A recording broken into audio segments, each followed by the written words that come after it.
Let me ask you something most people never dare to confront. Are you actually living, or just enduring life until the next chance to escape it? Be honest. Do you wake up on Monday already counting the hours until Friday? Do you fantasize about your next vacation while scrolling numbly through social media during your lunch break? If your strategy for life is to survive 5 days just to feel alive for 2, you aren't living, you're surviving. Worse, you're escaping. We use alcohol, endless Netflix, and weekend distractions just to tolerate the weight of our daily existence. But escaping from what? Maybe it's the job that drains your soul, the obligations you never questioned, or the lifestyle you built based on someone else's definition of success. Henry David Thoreau once wrote, "The mass of men lead lives of quiet desperation." Today, that desperation is silent, polished, and hidden behind curated Instagram stories and workaholism. You've built a life that requires constant escape because it was never built to nourish you in the first place. It was built to conform. From the moment we enter the world, a script is handed to us. Go to school, get the grades, land the job, buy the house, and work until retirement. That is the myth. That is the cage. Most people chase these milestones like ticking boxes on a checklist, believing happiness will follow. But what happens when you reach the end of the checklist and still feel hollow? Thoreau saw this over a century ago.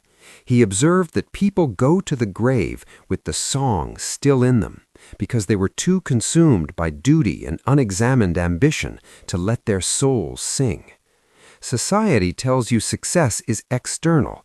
It's about what you own. But real fulfillment isn't found in accumulation. It's found in alignment. You've been conditioned to believe life is a ladder, but no one tells you what's at the top. You sacrifice your health, joy, and creativity to reach a destination that might not even exist. If you feel like escaping, it's not because you're lazy or weak. It's because you're living a story that was written for someone else. Why does your day-to-day existence feel like a prison? There are 4 primary reasons.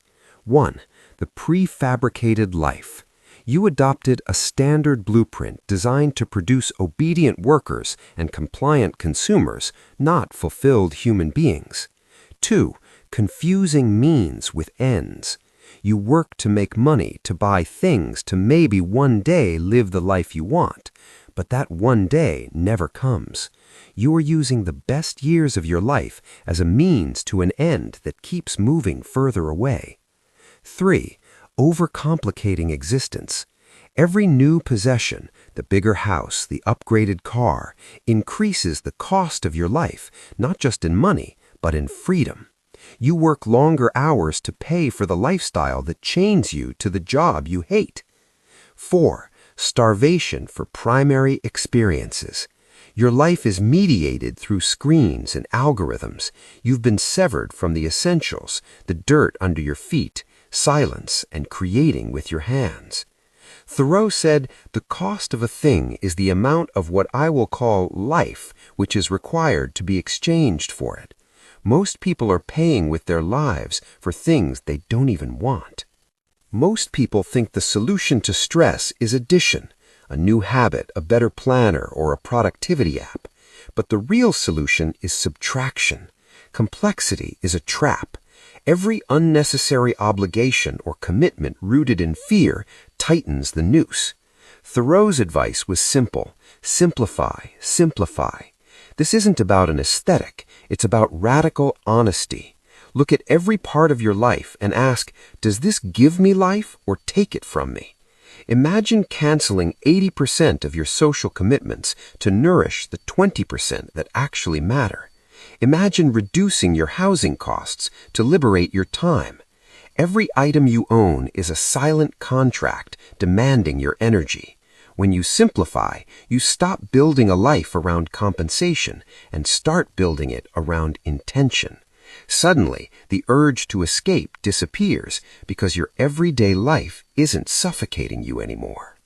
Once you create space, you must rebuild around your truth. Think of your life energy as the ultimate currency.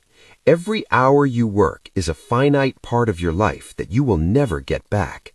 Stop asking, how much can I earn? And start asking, what work is worth my life?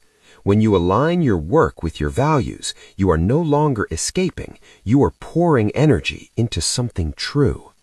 To sustain this, you must reclaim primary experiences.